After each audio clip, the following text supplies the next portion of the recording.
മറ്റൊരു വരുമാന മാർഗം ഇതിനു വേണ്ടി കണ്ടെത്താതെ, ഈ പ്രിയദർശിനി പദ്ധതി നടപ്പാക്കാൻ വേണ്ടി മറ്റൊരു വരുമാന മാർഗം കണ്ടെത്താതെ ഇതുമായി ഇപ്പോൾ വിചാരിക്കുന്ന രീതിയിൽ മുന്നോട്ട് പോയാൽ തീർച്ചയായും അത് സൃഷ്ടിക്കുന്ന പ്രതിസന്ധി അതീവ ഗുരുതരമാകാൻ സാധ്യതയുണ്ട്.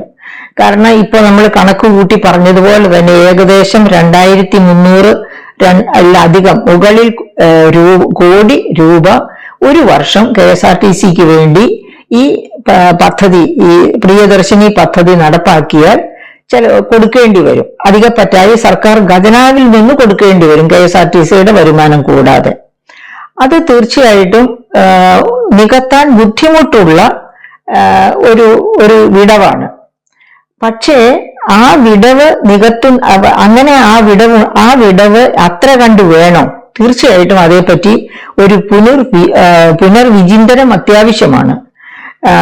അങ്ങനെ ചിന്തിക്കുമ്പോൾ നമുക്ക് പല കോണുകളിൽ നിന്നും ഒന്നാമത് തന്നെ നമ്മൾ ആലോചിക്കേണ്ടത്, എന്തുകൊണ്ടാണ് എല്ലാ തലത്തിലുള്ളവർക്കും, എല്ലാ വിഭാഗം വരുമാനക്കാർക്കും ഈ സൗജന്യ യാത്ര അനുവദിക്കുന്നത്? അതായത് ഏത് സമൂഹത്തിലാണെങ്കിലും സമ്പന്നരെ ഇത്തരം സൗജന്യങ്ങളിൽ നിന്ന് മാറ്റി നിർത്താറുണ്ട്. അത് തന്നെയുമല്ല, സമ്പന്നർ ഒരുപക്ഷെ ഇത്തരം സൗജന്യങ്ങൾ അനുഭവിക്കാൻ താല്പര്യമുള്ളവരുമായിരിക്കുകയില്ല. അപ്പോൾ നമ്മൾ ഒരു ചോദ്യം ഉയരും, സമ്പന്നർ ബസ്സിൽ യാത്ര ചെയ്യാൻ പോകുമോ? അത്ര അതിസമ്പന്നരാണെങ്കിൽ തീർച്ചയായിട്ടും അവർക്ക് സ്വന്തമായ ട്രാൻസ്പോർട്ട് സാധ്യതകൾ ഒക്കെ കാണും. പക്ഷെ ഇന്നത്തെ കാലഘട്ടത്തിൽ അതിനും ചില പരിധികൾ വരുന്നുണ്ട്. അതായത് COP29 മുതൽ അതിന് മുകളിലേക്കുള്ള എല്ലാ ചർച്ചകളും, ആഗോള താപം ലിമിറ്റ് ചെയ്ത് നിർത്തേണ്ട ആവശ്യത്തെ പറ്റിയുള്ള ചർച്ചകളിലെല്ലാം പൊങ്ങി വന്നിട്ടുള്ളത് പബ്ലിക് ട്രാൻസ്പോർട്ടിനെ പരിപോഷിപ്പിക്കണം എന്നാണ്. ഇപ്പൊ സിംഗപ്പൂരിലൊക്കെ പോവുകയാണെങ്കിൽ അവരൊക്കെ പബ്ലിക് ട്രാൻസ്പോർട്ടിന് ഒരുപാട് സൗജന്യങ്ങൾ കൊടുക്കുന്നുണ്ട്. അങ്ങനെ സൗജന്യങ്ങൾ കൊടുത്ത് പബ്ലിക് ട്രാൻസ്പോർട്ടിനെ പരിപോഷിപ്പിക്കുന്നത് താപനിലയിൽ, അതായത് താപനിലയിൽ ഉണ്ടാകുന്ന വർധനവിനെ പരിഹരിക്കാനുള്ള ഏറ്റവും പ്രധാനപ്പെട്ട ഒരു പരിഹാര മാർഗമാണ് എല്ലാവരും സ്വന്തം വണ്ടിയിൽ, ഓരോരുത്തർ സ്വന്തം വണ്ടിയിൽ ദൂരദേശങ്ങളിലേക്ക്, അടുത്ത ദേശങ്ങളിൽ, അങ്ങനെ ചെറിയ ദൂരമാണെങ്കിലും വലിയ ദൂരമാണെങ്കിലും സ്വന്തം വാഹനത്തിൽ പോവുക. അങ്ങനെ വരുമ്പോൾ പലതരത്തിലുള്ള നഷ്ടങ്ങളാണ് ഉണ്ടാകുന്നത്. അന്തരീക്ഷ താപനില വർദ്ധിക്കുന്നു, അതുണ്ടാക്കുന്ന പ്രത്യാഘാതങ്ങൾ, അതിലും ഉപരിയാണ് ഇന്ധന കൊണ്ടുണ്ടാകുന്ന സാമ്പത്തിക നഷ്ടം രാജ്യത്തിനുണ്ടാകുന്നത്, വ്യക്തിക്കുണ്ടാകുന്നത്. അങ്ങനെയൊക്കെയുള്ള ഒരുപാട് ബുദ്ധിമുട്ടുകളുണ്ട് ആ വഴിയിൽ ഉണ്ടാകുന്നത്. അപ്പൊ അതിനെയൊക്കെ അതിജീവിക്കാൻ, ഏറ്റവും കൂടുതലായിട്ട് താപം പിടിച്ചു നിർത്താൻ നമ്മൾ ആഗ്രഹിക്കുന്ന തരത്തിലേക്ക് താപനില ആഗോള തലത്തിൽ തിരുത്തി കൊണ്ടുവരണമെങ്കിൽ പബ്ലിക് ട്രാൻസ്പോർട്ടേഷൻ പരിപോഷിപ്പിച്ചേ പറ്റൂ. അപ്പൊ ആ ഒരു ലെവലിൽ നിന്ന് നോക്കുമ്പോൾ എല്ലാവർക്കും പബ്ലിക് ട്രാൻസ്പോർട്ടേഷൻ സാധ്യമാക്കി കൊടുക്കുക. അങ്ങനെ വരുമ്പോൾ സ്ത്രീകൾക്ക് ഫ്രീ ആയി ട്രാൻസ്പോർട്ടേഷൻ ഏത് ഇൻകം ലെവലിലും ഉള്ളവർക്ക് സാധ്യമാക്കുക എന്ന് പറയുമ്പോൾ ഒരു പക്ഷേ അതിനകത്ത് ഒളിഞ്ഞിരിക്കുന്ന ഒരു തന്ത്രം കൂടിയുണ്ട്. അതായത് ഏത് ധനസ്ഥിതിയിലുള്ളവരാണെങ്കിലും ദീർഘദൂര യാത്രയ്ക്കൊക്കെ ഫ്രീ ആയിട്ട് ടിക്കറ്റ് കിട്ടും ഒരു AC ബസ്സിൽ എന്ന് വെച്ചാൽ തീർച്ചയായിട്ടും അവർ ആ ഫ്രീ ടിക്കറ്റ്, കാരണം സ്വന്തം വാഹനത്തിൽ പോവുക എന്ന് വെച്ചാൽ തീർച്ചയായിട്ടും ഒരു ഫ്രീ AC ബസ്സിൽ യാത്ര ചെയ്യുന്ന സുഖം ഒരിക്കലും പ്രൈവറ്റ് വാഹനത്തിൽ, കാറിലോ ജീപ്പിലോ എന്തിലുമാകട്ടെ യാത്ര ചെയ്യുമ്പോൾ ഉണ്ടാവുകയില്ല. സുരക്ഷിതത്വവും ഒക്കെ കൂടുതൽ ഈ പറയപ്പെട്ട പബ്ലിക് ട്രാൻസ്പോർട്ടിലെ യാത്രയാണ്. അപ്പൊ പബ്ലിക് ട്രാൻസ്പോർട്ടേഷന് അങ്ങനെ ഈ ഫ്രീ ടിക്കറ്റ് കൊടുത്താൽ ആളെ കിട്ടാൻ ബുദ്ധിമുട്ടൊന്നും ഉണ്ടാവില്ല. ഈ പറയപ്പെട്ട ഏറ്റവും ധനികർ പോലും അവരുടെ സ്വന്തം വാഹനം ഉപേക്ഷിച്ച് ദീർഘദൂര യാത്രകൾ തീർച്ചയായിട്ടും ഒരുപക്ഷെ തൊട്ടടുത്തേക്ക് പോകുന്നതിന് അല്ലെങ്കിൽ ഓഫീസിൽ പോകുന്നതിനും ഒക്കെ അവര് ട്രാൻസ്പോർട്ട് സ്വന്തം വാഹനം ഉപയോഗിച്ചേക്കാം. പക്ഷെ ദീർഘദൂര യാത്രകൾക്കൊക്കെ അവരും ഇതിലേക്ക് തന്നെ വരും. അപ്പോ ഇതിൽ രണ്ടിനെയും കൂടി, അതായത് നമ്മുടെ താപനില, അന്തരീക്ഷ താപനില പോലെയുള്ള നല്ല കാര്യങ്ങൾ ചെയ്യാൻ വേണ്ടി പബ്ലിക് ട്രാൻസ്പോർട്ടേഷനെ പരിപോഷിപ്പിക്കണോ? അങ്ങനെയാണെങ്കിൽ എല്ലാ വിഭാഗത്തിലുമുള്ള സ്ത്രീജനങ്ങൾക്കും ഫ്രീ ട്രാൻസ്പോർട്ട് കൊടുക്കുക പ്രിയദർശിനി പദ്ധതി വഴി എന്ന് പറഞ്ഞാൽ അത് നമുക്ക് അംഗീകരിക്കാവുന്ന ഒരു കാര്യം തന്നെയാണ്. പക്ഷെ നാം ഇപ്പോൾ ആലോചിക്കുന്നത് അത് കുറച്ചും കൂടി ബൃഹത്തായ, സത്യം പറഞ്ഞാല് ഒരു ഏറ്റവും നല്ല ലക്ഷ്യമാണ് ഇതുകൊണ്ട് ഇങ്ങനെ ഈ താപനില കുറയ്ക്കാൻ പബ്ലിക് ട്രാൻസ്പോർട്ടേഷനെ പരിപോഷിപ്പിക്കാൻ വേണ്ടി ഇത് ചെയ്യുന്നത്. ഇങ്ങനെ സ്ത്രീകൾക്ക് സൗജന്യ യാത്ര, ദീർഘദൂര ഹ്രസ്വദൂര യാത്രകളിലൊക്കെ സൗജന്യമായിട്ട് യാത്ര ചെയ്യാൻ അനുവദിക്കുക. അത് ഏത് തരത്തിലുള്ള ട്രാൻസ്പോർട്ടേഷനിലും, ഓർഡിനറി ബസ് ആകട്ടെ, AC ആകട്ടെ, ഏത് തരത്തിലുള്ള ട്രാൻസ്പോർട്ട് സിസ്റ്റം ആയാലും അതിൽ ഫ്രീ ആയിട്ട്, ട്രാൻസ്പോർട്ട് ബസ് ആണെങ്കിലും അതിനകത്ത് ഫ്രീ ആയിട്ട് പോകാൻ സമ്മതിക്കുന്നത് ആഗോള താപനിലയുമായിട്ട് ബന്ധപ്പെട്ട് വളരെ ഉചിതമായ തീരുമാനമാണ്. പക്ഷെ നമ്മുടെ ഖജനാവിനെ പറ്റി ചിന്തിക്കുമ്പോഴാണ് ആ ഔചിത്യത്തിൽ ചില പാകപ്പിഴകൾ നാം കാണുന്നത്. അപ്പൊ അങ്ങനെ വരുമ്പോ തീർച്ചയായിട്ടും നമ്മൾ ഈ അപ്പർ സ്ട്രാറ്റയിലുള്ള, അതായത് മിഡിൽ ഇൻകം തൊട്ട് താഴോട്ടുള്ളവർക്ക് ഈ സൗജന്യം അലൗ ചെയ്യുന്നത് തെറ്റാണെന്ന് നമുക്ക് പറയാൻ പറ്റില്ല. അല്ലെങ്കിൽ അതുപോലെ തന്നെ ഇപ്പോ സർക്കാർ ജീവനക്കാര്, അതുപോലെ പിന്നെ നല്ല പ്രൊഫഷണൽ ഉള്ളവരൊക്കെ, ഉദാഹരണത്തിന് കോളേജ് അധ്യാപകര്, ഇപ്പൊ ഹൈസ്കൂൾ, ഹയർ സെക്കൻഡറി സ്കൂൾ, അങ്ങനെ ഇപ്പൊ ഗവൺമെന്റ് സെക്ടറിൽ എവിടെയാണെങ്കിലും എയ്ഡഡ് സെക്ടറിൽ എവിടെയാണെങ്കിലും ഒരു ലിമിറ്റ് വയ്ക്കാം, ഒരു മിനിമം ലിമിറ്റ്. അതായത് 50,000 രൂപയിൽ കൂടിയ ശമ്പളമുള്ളവർ, അതിനേക്കാൾ ഇത്രയും കൂടെ താത്തിയാലും കുഴപ്പമില്ല. അതായത് അങ്ങനെ അതിനേക്കാൾ കുറഞ്ഞ ശമ്പളമുള്ളവർക്ക് ഫ്രീ പാസ് യാത്ര എന്ന് പറഞ്ഞാല് അത് എല്ലാവരും അംഗീകരിക്കും. കാരണം ട്രാൻസ്പോർട്ട് ചാർജസ് ഒക്കെ വളരെ വലുതാണ്. അപ്പോ തീർച്ചയായിട്ടും ഈ 50,000 രൂപയൊക്കെ പ്രതിമാസം കിട്ടുന്നവർക്ക് എവറിഡേ ബസ്സിൽ പോകേണ്ടി വരുമ്പോൾ ഒരു നല്ല വരുമാനം, അവരുടെ വരുമാനത്തിന്റെ ഒരു നല്ല ഭാഗം ഈ ചെലവുകൾക്ക് വേണ്ടി തന്നെ കൊടുക്കേണ്ടി വരും. അപ്പൊ അങ്ങനെ വരുമ്പോ അവർക്കൊക്കെ സൗജന്യ യാത്ര എന്ന് പറഞ്ഞാൽ അത് തീർച്ചയായിട്ടും സ്വീകാര്യമായ ഒരു കാര്യമായിരിക്കും. പക്ഷെ അതിനേക്കാളൊക്കെ ഉപരി ഇത് താഴെ തട്ടിലെ 2 കാർഡുകാർ, നീല കാർഡും മഞ്ഞ കാർഡും, ആ കാർഡുകാർക്ക് തീർച്ചയായിട്ടും കൊടുക്കണം. ഇനി വെള്ളക്കാർഡാണ് ഉള്ളത് എന്നിരിക്കട്ടെ, വെള്ളക്കാർഡ് ഉള്ളവരാണെങ്കിൽ പോലും അവരും പലപ്പോഴും ഈ പറയപ്പെട്ട ഫ്രീ ട്രാൻസ്പോർട്ട് അനുഭവിക്കാൻ അർഹതയുള്ളവരായിരിക്കും. അപ്പൊ ഏത് കാർഡാണ് കയ്യിലുള്ളത് എങ്കിലും അവരുടെ ഇൻകം ലെവൽ പരിശോധിച്ച് ആ ഇൻകം ലെവലിനനുസരിച്ച് ഇപ്പൊ 50,000 രൂപ പ്രതിമാസ ശമ്പളം താഴെയുള്ളവർക്ക് ഫ്രീ സൗജന്യ പാസ് യാത്ര എന്ന് പറയുമ്പോൾ അതുപോലെ ഒരു ഇൻകം ലെവൽ നോക്കിക്കൊണ്ട് ഒരു വർഷം 50,000 രൂപ എന്ന് പറയുമ്പോൾ 6 ലക്ഷം രൂപ വരുമാനത്തിൽ കുറവുള്ളവരാണെങ്കിൽ അവര് ഈ സൗജന്യ പാസ്, അവർക്ക് വെള്ള കാർഡായിരിക്കും കയ്യിൽ, പക്ഷെ സൗജന്യ പാസിന് അർഹത കാണും. അപ്പൊ അതൊക്കെ നോക്കി വേണം ഈ അർഹത നിശ്ചയിക്കാൻ. അങ്ങനെ നിശ്ചയിക്കാതെ അന്തരീക്ഷ താപനില കുറച്ചു കൊണ്ടുവരാൻ വേണ്ടി ആഗോള താപനിലയുടെ മാനദണ്ഡങ്ങൾ പാലിച്ചുകൊണ്ട് പബ്ലിക് ട്രാൻസ്പോർട്ടേഷനെ പ്രൊമോട്ട് ചെയ്യാം എന്ന് തീരുമാനിച്ചാൽ ഈ പറയപ്പെട്ട ഒന്നും കണക്കാക്കേണ്ട കാര്യമില്ല. എല്ലാ സ്ത്രീകൾക്കും സന്തോഷമായിരിക്കും. ഈ സാഹചര്യത്തിൽ പബ്ലിക് ട്രാൻസ്പോർട്ടേഷനിൽ യാത്ര ചെയ്യാൻ. ഒന്നാമത് കേരളത്തിലെ ഉയർന്ന റേറ്റുമാണ് ട്രാൻസ്പോർട്ട് ചാർജസിൽ. ഏത് തരം ട്രാൻസ്പോർട്ട് ചാർജ് ആണെങ്കിലും അത് വളരെ ഉയർന്ന റേറ്റ് ആണ്. നമുക്കറിയാം, മറ്റ് സംസ്ഥാനങ്ങളിൽ കൊടുക്കേണ്ടതിനേക്കാൾ കൂടുതൽ ഇന്ധന വിലയും ഒക്കെ കേരളത്തിലാണ് കൊടുക്കേണ്ടി വരിക. അപ്പൊ എല്ലാ തരത്തിലും ട്രാൻസ്പോർട്ട് ചാർജസ്, പ്രത്യേകിച്ചും കേരളത്തിലെ KSRTCയുടെ ചാർജസ് മറ്റ് സംസ്ഥാനങ്ങളിലെ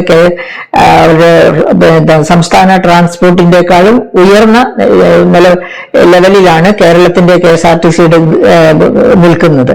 അപ്പൊ അങ്ങനെയൊക്കെയുള്ള കാരണം വെച്ച് നോക്കുമ്പോൾ നമുക്ക് ഫ്രീ ആയിട്ട് കൊടുത്താൽ നല്ലത് തന്നെ. പക്ഷെ അതോടൊപ്പം തന്നെ ഇതിൽ രണ്ടിലേതിനാണ് പ്രയോറിറ്റി കൊടുക്കേണ്ടത്? ഖജനാവിനാണ് പ്രയോറിറ്റി കൊടുക്കേണ്ടത്? അന്തരീക്ഷ താപനിലയ്ക്കാണ് പ്രയോറിറ്റി കൊടുക്കേണ്ടത്? ഖജനാവിനാണ് പ്രാധാന്യം കൊടുക്കേണ്ടത്. ഖജനാവ് നേരെയാകുന്നത് വരെ ഇങ്ങനെ മുന്നോട്ട് പോകാൻ പറ്റില്ല എന്നാണെങ്കിൽ കുറച്ചു പേർക്ക്, അതായത് മേലെ തട്ടിലുള്ളവർക്ക്, ഉയർന്ന വരുമാനക്കാരെ മാറ്റി നിർത്തണം, താഴ്ന്ന വരുമാനക്കാർക്കായിട്ട് നിജപ്പെടുത്തണം. ഇവിടെ നമുക്ക് ഒരുപാട് നിർദ്ദേശങ്ങൾ പലരും അയച്ചു തന്നിട്ടുണ്ട്. ഇപ്പൊ ഉദാഹരണത്തിന് ശാന്തിഗിരി ആശ്രമം പോത്തൻകോട്, അവിടെ നിന്ന് നവകൃപ സ്വാമി ജ്ഞാന തപസി അദ്ദേഹത്തിന്റെ അഭിപ്രായം എന്ന് പറയുമ്പോൾ ഒരു പക്ഷേ അവിടുത്തെ സ്വാമിമാരൊക്കെയും കൂടി ഡിസ്കസ് ചെയ്തെടുത്ത ഒരു തീരുമാനമായിരിക്കാം, ഒരു അഭിപ്രായ സമന്വയമായിരിക്കാം. ഇൻട്രാ സ്റ്റേറ്റ് ട്രാവലിന് മാത്രം, അതായത് സംസ്ഥാനത്തിനകത്തുള്ള യാത്രകൾക്ക് മാത്രമാണ് ഈ സൗജന്യം നൽകേണ്ടത്. അന്തർ സംസ്ഥാന യാത്രകൾക്ക് ഈ സൗജന്യം കൊടുക്കാൻ പോയാൽ അത് വലിയ നഷ്ടത്തിലേക്ക്, KSRTC വലിയ നഷ്ടത്തിലേക്ക് കൂപ്പുകുത്തും. അത് നമുക്കറിയാവുന്ന കാര്യം ആണ്. അദ്ദേഹം അത് ഊന്നി പറയുന്നു. പിന്നെ digital student travel card system കൊണ്ടുവരണം. അങ്ങനെ ഓരോ ഡിജിറ്റൽ സ്റ്റുഡന്റ് കാർഡും ആധാർ നമ്പറിനോട് ലിങ്ക് ചെയ്യണം. ആധാർ കാർഡ് നമ്പറിനോട്, റേഷൻ കാർഡ് നമ്പറിനോട്, അല്ലെങ്കിൽ മൊബൈൽ നമ്പറിനോട് ഒക്കെ രജിസ്റ്റർ ചെയ്യണം. അങ്ങനെ ലിങ്ക് ചെയ്ത് രജിസ്റ്റർ ചെയ്യുമ്പോൾ റിന്യൂവലും ഒക്കെ എളുപ്പമായി തീരും. അതായത് കൃത്യമായിട്ട് കാലാകാലങ്ങളിൽ എല്ലാ വർഷവും എന്ന മട്ടിലാണ് അത് ഈ കാർഡ് റിന്യൂ ചെയ്യണം. എന്നിട്ട് ഇതെങ്ങനെ യൂസ് ചെയ്യണം? അദ്ദേഹം തന്നെ പറയുന്നു, ബസ്സിൽ വെച്ച് തന്നെ കാർഡ് സ്വൈപ്പ് ചെയ്ത് എലിജിബിലിറ്റി പ്രൂവ് ചെയ്ത് ആ സൗകര്യം അനുഭവിക്കാൻ സൗകര്യക്കണം. അപ്പൊ അതിന്റെ ഒരു റാഷണൽ അദ്ദേഹം പറയുന്നത്, സാധാരണ രീതിയിൽ BPL വനിതകളാണ് തൊഴിൽ മേഖലയിലും അതുപോലെ തന്നെ വിദ്യാഭ്യാസ മേഖലയിലുമൊക്കെ കൂടുതൽ ബുദ്ധിമുട്ടുകൾ അനുഭവിക്കുന്നത്. അത് ഈ പറയപ്പെട്ട സാമ്പത്തിക ക്ലേശങ്ങൾ മൂലമുള്ള ബുദ്ധിമുട്ടുകളായിരിക്കും അവരെ എപ്പോഴും എല്ലാത്തിൽ നിന്നും തടസ്സപ്പെടുത്തി പിന്നോട്ട് അടിക്കുന്നത്. അപ്പം ഇങ്ങനെയുള്ള ഒരു ട്രാവൽ സൗകര്യം തീർച്ചയായിട്ടും അവിടെയൊക്കെ ഗുണം ചെയ്യും, ശ്ലാഘനീയമായ ഗുണം ചെയ്യും ഇതുകൊണ്ട് എന്നാണ് അദ്ദേഹം പറയുന്നത്. അപ്പൊ ഇതുകൊണ്ടുണ്ടാകാവുന്ന ഏറ്റവും പ്രധാനപ്പെട്ട ബാരിയേഴ്സ്, അതായത് ഇത് ഒരുപാട് ഗുണം ചെയ്യും, അതോടൊപ്പം തന്നെ ഇത് സൃഷ്ടിച്ചേക്കാവുന്ന ബുദ്ധിമുട്ടുകൾ എന്തൊക്കെയാണെന്നും അദ്ദേഹം ചൂണ്ടിക്കാണിക്കുന്നുണ്ട്. അതായത് ഒന്നാമത് KSRTC ഒരു ഫിസ്ക്കൽ ക്രൈസിസിലേക്ക്, ഒരു ധനപ്രതിസന്ധിയിലേക്ക് പോകാം. അത് മനസ്സിലാക്കിക്കൊണ്ടാണല്ലോ ഗവൺമെന്റ് ഇപ്പോ 1500 കോടി ഒരു വർഷം ചെലവഴിക്കുന്ന KSRTCയെ നിലനിർത്താൻ വേണ്ടി ചെലവഴിക്കുന്ന ഗവൺമെന്റ് 2300 കോടി വരെ ചെലവഴിക്കാൻ തയ്യാറാണ് എന്ന് പറഞ്ഞിരിക്കുന്നത്. ഇദ്ദേഹം പറഞ്ഞ ഈ ഫിസ്ക്കൽ ക്രൈസിസ് KSRTCക്ക് ഉണ്ടാകും, അത് ഇപ്പോഴുള്ളതിനേക്കാൾ കൂടുതലാകും എന്ന് മനസ്സിലാക്കിക്കൊണ്ടാണ്. എങ്കിലും അദ്ദേഹം അത് ഊന്നി പറയുന്നു. അതുപോലെ ഇത് മിസ്യൂസ് ചെയ്യാതിരിക്കാൻ വേണ്ടി ഇതിന്റെ ഡേറ്റയും അക്കൗണ്ടബിലിറ്റിയും ഒക്കെ ഉറപ്പാക്കണം. മന്ത്ലി റിന്യൂവൽ, ഡിജിറ്റൽ സിസ്റ്റം ആണെങ്കിൽ തന്നെ മന്ത്ലി റിന്യൂവൽ നടപ്പാക്കണം.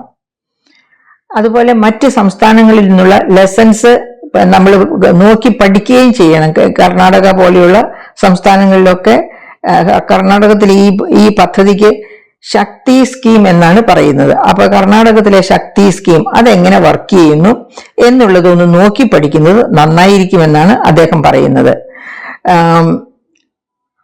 അതായത് കർണാടക എല്ലാ സ്ത്രീകൾക്കും ഫ്രീ ബസ് യാത്ര 2023 അനുവദിക്കുന്നത്. അപ്പോ റൈഡർഷിപ്പ് റോസ് 40%, അതായത് സ്ത്രീകളുടെ ബസ് യാത്രയിൽ 40% വർധനവാണ് ഉണ്ടായത്. അപ്പോ KSRTCക്ക് ഉണ്ടായ നഷ്ടം എത്രയാണെന്നും കൂടി അറിയണ്ടേ? അതും അദ്ദേഹം ചൂണ്ടിക്കാണിച്ചിട്ടുണ്ട്. ഒരു വർഷം 4000 കോടിയാണ് കർണാടക RTCക്ക് ഉണ്ടാക്കിക്കൊണ്ടിരിക്കുന്ന നഷ്ടം. അപ്പൊ അത് നമ്മൾ കണക്കിലെടുക്കണം. 4000 കോടിയൊക്കെ ഒരു വർഷം നമ്മുടെ RTCക്ക് നഷ്ടം വരുന്നു എന്ന് ചൂണ്ടിക്കാണിക്കുമ്പോൾ അദ്ദേഹം ചൂണ്ടിക്കാണിക്കുന്ന ഒരു കാര്യം കൂടിയുണ്ട്. അത്ര വലിയ നഷ്ടത്തിലേക്ക് നമ്മുടെ KSRTCയെ തള്ളിവിടുന്ന പക്ഷം അതിന്റെ വേണ്ട രീതിയിലുള്ള മെയിൻ്റനൻസ് ഓപ്പറേഷൻസ്, റിന്യൂവൽ, പുതിയ ബസ്സുകൾ കൊണ്ടുവരിക, പഴയതിനെ റീപ്ലേസ് ചെയ്ത്, അങ്ങനെയുള്ള ഒരുപാട് കാര്യങ്ങളിൽ അമാന്തം കാണിക്കേണ്ടി വരും. അതായത് പണം ഈ 4000 കോടിയുടെ വിടവുണ്ടാവുക എന്ന് പറഞ്ഞാൽ അത് താങ്ങാവുന്ന, സാധാരണ ഒരു സംസ്ഥാന ഗവൺമെന്റിന് താങ്ങാവുന്നതിൽ അധികമാണ്. അപ്പൊ അങ്ങനെ നിലവിലിരിക്കുന്ന, നമ്മുടെ ഇവിടെയാണെങ്കിൽ 1500 കോടി ഇപ്പൊ തന്നെ നഷ്ടത്തിലാണ്. ആ നഷ്ടത്തിന്റെ കൂടെയാണ് വേറൊരു 4000 കോടിയോ അല്ലെങ്കിൽ എത്രയാണെന്ന് വെച്ചാൽ അത്രയും അതും കൂടി വരുന്നത്. അപ്പൊ അത് താങ്ങാവുന്നതിലേറെയാണ് എന്ന് വരുമ്പോൾ പൊതുവെ ആ ബസ് യാത്രക്കാർക്ക് കിട്ടേണ്ട മറ്റ് സൗകര്യങ്ങള് അങ്ങനെയുള്ളതൊക്കെ ചിലപ്പോൾ പരിഗണന ലഭിക്കാതെ പോയേക്കാം. ഇപ്പൊ അതാണ് നമ്മുടെ SIT-യിൽ മെയിൻ്റനൻസ് നടത്താത്തത് കൊണ്ടാണ് ഒരു രാത്രിയും പകലും കറണ്ട് ഇല്ലായിരുന്നത്. പ്രസവ ഓപ്പറേഷൻ വരെ മൊബൈൽ വെളിച്ചത്തിൽ നടത്തേണ്ടി വന്നു എന്ന് കഴിഞ്ഞ വർഷം നമ്മൾ മനസ്സിലാക്കിയതാണ്. അപ്പൊ അങ്ങനെയുള്ള അനാസ്ഥ KSRTC-യുടെ കാര്യത്തില്, അതായത് ഡിപ്പോകളൊക്കെ നവീകരിക്കുന്ന കാര്യത്തില്, ബസ്സുകൾ പുതുക്കുന്ന കാര്യത്തില്, അങ്ങനെ ഒരുപാട് മാറ്റങ്ങൾ ഉണ്ടാക്കണം. അതായത് എപ്പോഴും ഇത്തരം ഓപ്പറേഷൻസ് നടത്തിക്കൊണ്ടിരിക്കണം. അതിനൊന്നും ഫണ്ട് കണ്ടെത്താൻ പറ്റാതെ വരികയും KSRTC അങ്ങും വലിയ ദുരിതത്തിലേക്ക് മുങ്ങുകയും ചെയ്യുന്ന ഒരവസ്ഥ ഉണ്ടാകാൻ പാടില്ല. അത് കണക്കിലെടുത്ത് വേണം എല്ലാവർക്കും കൊടുക്കണം എന്ന് തീരുമാനിക്കാൻ എന്നാണ് സ്വാമി പറയുന്നത്. അവിടെ വരാൻ സാധ്യതയുള്ള കുഴപ്പങ്ങൾ, ബുദ്ധിമുട്ടുകൾ എന്തൊക്കെയാണ് അദ്ദേഹം തന്നെ പറയുന്നു. സേവനത്തിനുണ്ടാകാവുന്ന ഗുണപരമായ താഴേക്ക് പോക്ക്, അതായത് മെയിൻ്റനൻസ് ഉണ്ടാവില്ല, ഫ്ലീറ്റ് എക്സ്പാൻഷൻ ഉണ്ടാവില്ല, കമ്മ്യൂട്ടേഴ്സിന്റെ ലോങ് ടേം കമ്മ്യൂട്ടേഴ്സിന് കിട്ടേണ്ട സൗകര്യങ്ങളൊന്നും കിട്ടില്ല. അത്തരം പ്രശ്നങ്ങളൊക്കെ KSRTC-യെ ബാധിക്കാം. ഇങ്ങനെ വലിയ നഷ്ടത്തിലേക്ക് കൂപ്പുകുത്തുന്ന തരത്തില്, അതായത് നഷ്ടത്തിലേക്ക് കൂപ്പുകുത്തിയാലും ഗവൺമെന്റ് കൊടുക്കും, പക്ഷെ ഗവൺമെന്റിന് കൊടുക്കാനുള്ള സാധ്യതകൾ അത്ര കണ്ട് വളർന്നില്ല എന്നുണ്ടെങ്കിൽ ഇതൊക്കെ പിൽക്കാലത്ത് പ്രശ്നങ്ങളായി പരിണമിക്കാം എന്നാണ് അദ്ദേഹം ചൂണ്ടിക്കാണിക്കുന്നത്. അപ്പോ ചിലപ്പോ അങ്ങനെ പ്രശ്നങ്ങളിലേക്ക് നീങ്ങുമ്പോൾ ഒരു പക്ഷേ ഈ പ്രോജക്റ്റ് തന്നെ, പ്രിയദർശിനി പദ്ധതി തന്നെ പിൻവലിക്കേണ്ടിയും വന്നേക്കാം. അത് അദ്ദേഹം ചൂണ്ടിക്കാണിക്കുന്നു. ഇങ്ങനെ ഫ്രീ ട്രാവൽ ആകാം എന്ന് വന്നു കഴിഞ്ഞാൽ ആവശ്യമില്ലെങ്കിലും ഒരു ടൂർ പോയി കളയാം. KSRTC ചെല്ലുന്നിടത്തൊക്കെ ആ തരത്തില് ആവശ്യമില്ലാത്ത യാത്രകൾ വരെ സ്ത്രീകൾ ഒരു പക്ഷേ, അതായത് പൊതുവെ സ്ത്രീകൾ വളരെ കരുതി അത്യന്താപേക്ഷിതമായ മേഖലകളിലേക്ക് മാത്രം യാത്ര ചെയ്യുന്നവരാണ്. അതെന്തുകൊണ്ടാണ്? ചെലവഴിക്കാൻ അവരുടെ കയ്യിൽ കാശ് കാണില്ല, അതുകൊണ്ടായിരിക്കും. മറിച്ച് ഇത് ഈ ഫ്രീ ആയ ട്രാൻസ്പോർട്ടേഷൻ എന്ന് പറഞ്ഞാൽ പിന്നെ ഒരു ലിമിറ്റും ഇല്ലാതെ യാത്ര ചെയ്യാമെന്ന് സ്ത്രീകൾ വിചാരിച്ചാൽ, എല്ലാ സ്ത്രീകളും വിചാരിക്കില്ല, കുറച്ച് സ്ത്രീകളെങ്കിലും വിചാരിച്ചാലും എന്തായാലും എല്ലാവരും തന്നെ സാധാരണയിൽ കവിഞ്ഞ് യാത്ര ചെയ്യാൻ സാധ്യതയുണ്ട്. അപ്പൊ അങ്ങനെയൊക്കെയുള്ള കാരണങ്ങൾ കൊണ്ടും KSRTC കൂടുതൽ നഷ്ടത്തിലേക്ക് കൂപ്പുകുത്താനുള്ള സാധ്യത ഉണ്ടാകാം. അപ്പൊ ഇതൊക്കെ കണക്കിലെടുത്ത് വേണം എല്ലാവർക്കും, അതായത് സാർവത്രികമായ ഫ്രീ ട്രാവൽ കൊടുക്കണമോ എന്ന തീരുമാനം എടുക്കാനായിട്ട്.